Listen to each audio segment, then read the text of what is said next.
Good morning, Overseer. The site is running at an optimum 82% efficiency and has a 0.02% chance of catastrophic failure.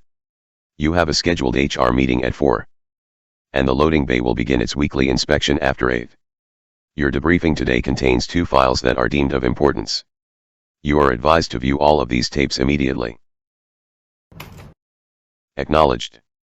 You have been added to the Do Not Disturb list. Playing file number 1. A recording of a recent meeting. The distribution staff was at no fault considering the product recall. The entire thing was issued by Dr. Crick. Given the circumstances, the recall was completely necessary.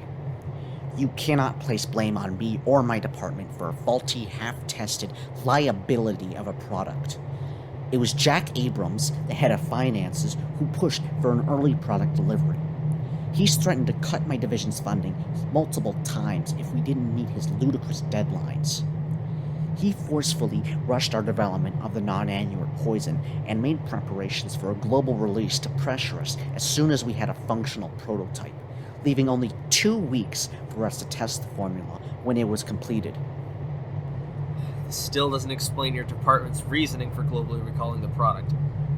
Those of you unaware of the science behind the poison, initial testing had found that it was extremely effective, but it was also highly acidic. Since we know that our client base would appreciate a more inconspicuous form of our product, our R&D department started testing the poison with alkaline chemicals as an additive. Essentially, the pH level of the poison was low, and we needed it to get to a more neutral level, requiring base chemicals to raise the pH. R&D found non-annular reproductive fluid to be an effective alkalizer for the poison. At this point, Mr. Abrams and his department were hounding us for a sellable product, giving us only a couple of weeks to finish. We used every day they gave us to test, and by the deadline, biology had to give up the product and put it to market. Afterwards, we continued testing and we found that non-annular venom has fertilizing properties. And what does that mean? We are yet to observe this behavior in the wild, but my colleagues and I theorize that non-annular reproduce by injecting venom directly into another non-annula's reproductive sac. And what does that mean? It would be a breach of company policy to discuss the incident.